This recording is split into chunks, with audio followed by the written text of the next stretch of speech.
Robert Rozier had the potential to become one of the greatest football players in the NFL, but he left it all behind to become a death angel in the cult, Nation of Yahweh.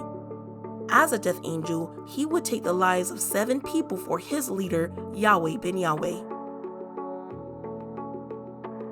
From the NFL to death angel. Robert Rozier was born in Anchorage, Alaska in 1955. As an Army brat, his family moved around a lot until they settled in California, where he was primarily raised. By all accounts, he was a terrible high school student with a GPA of 1.32.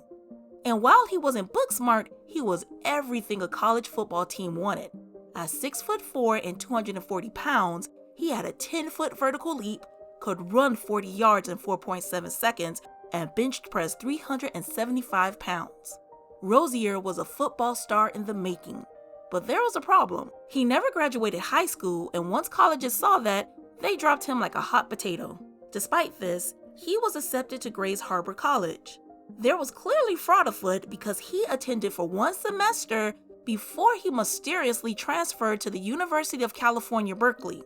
There, Rozier attended for 2 years and played for the football team. Just before graduation, he was taken off of campus. His former roommate said that Rozier was the best athlete on the team, but he was a habitual liar and knew that no one would call him out on it. He carried a gun, used cocaine regularly, and used to bring his pit bull, a dog he named Nig, and said not to finish the rest of the name. His coach turned a blind eye to Rozier, causing trouble because Rozier was the best they had.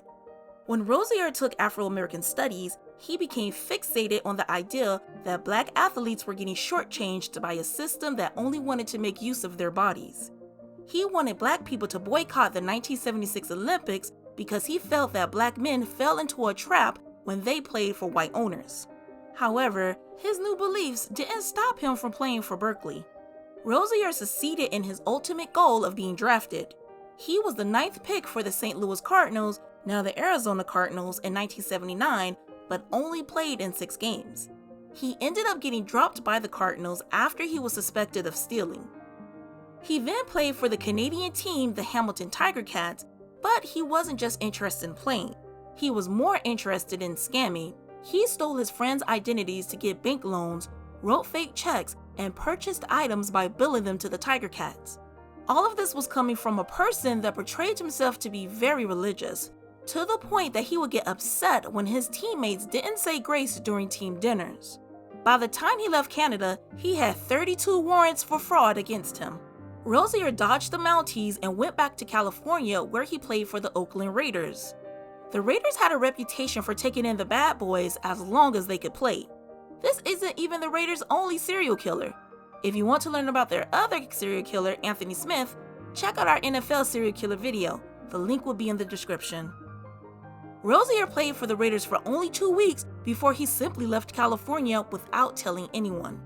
The disappearance was so abrupt that there were rumors that he just moved to Africa. But in actuality, he was just traveling through the southeast United States stealing credit cards. Despite his consistent criminal behavior, Rozier became more and more religious. After serving 6 months in prison, Rozier joined the Temple of God, a church owned by the black separatist cult, the Nation of Yahweh.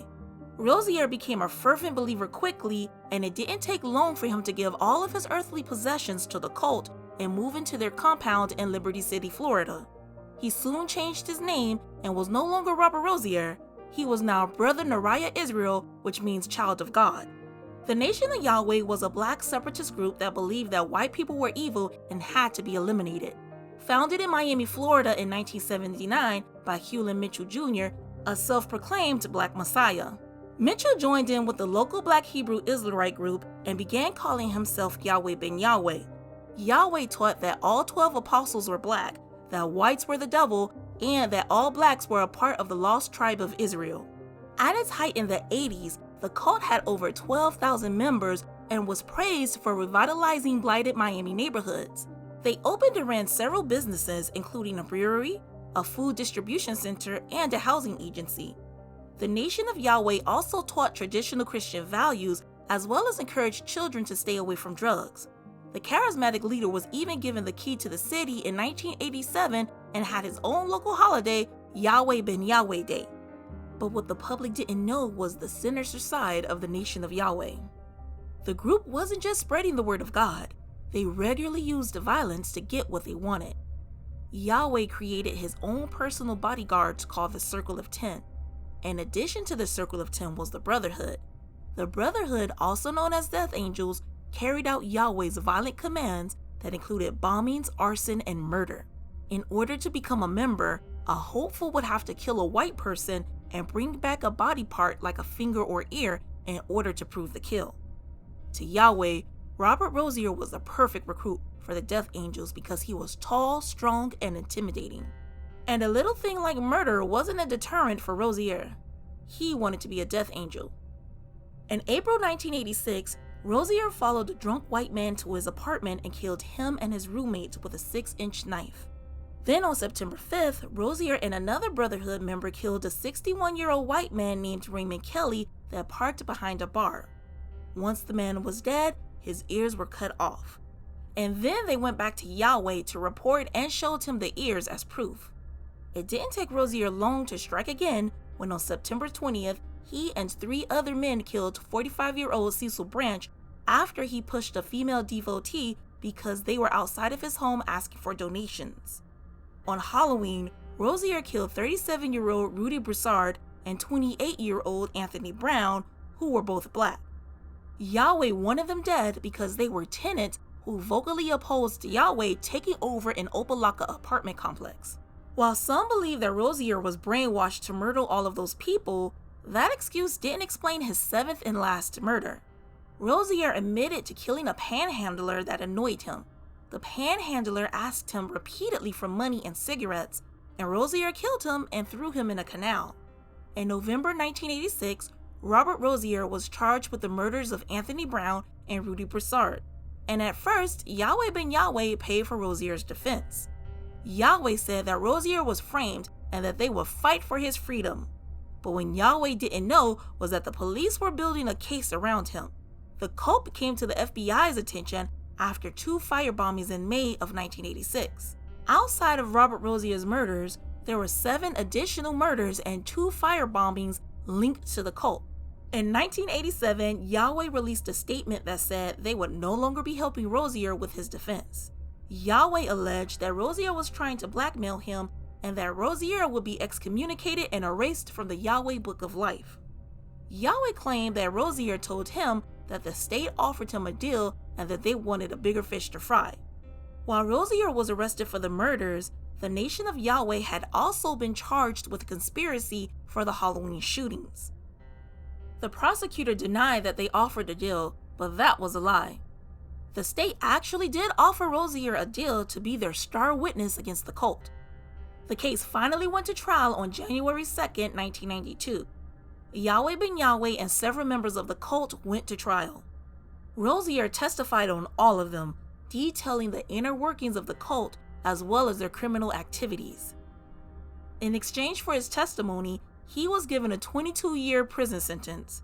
And even though he confessed to 7 murders, he was only convicted for 4. Yahweh was acquitted of the murder charges, but he was convicted for racketeering and conspiracy and was given 18 years in prison in May 1992. Rozier was given a new identity by the Witness Protection Program, and he was now Robert Ramses. He was released from prison in 1996 after serving only 10 years. When he was released, he told reporters that he was remorseful for what he'd done and that he had undergone an intellectual and spiritual transformation while in prison. He moved back to California, but he wasn't done with the criminal life quite yet. Rozier was arrested on February 5th, 1999 for bouncing a $66 check. He volunteered his criminal past and former identity. Normally, a bounce check would be a misdemeanor, but under California's 3 strikes law, the prosecution sought felony charges. Rozier was convicted of bouncing 27 checks for a total of $2,200 and sentenced to 25 years to life. He will be eligible for parole in 2027. Thank you for watching the Twin Files. Question: don't y'all think it's weird that the Raiders had 2 players that became serial killers? Let us know in the comments. Please like and subscribe if you enjoyed this video.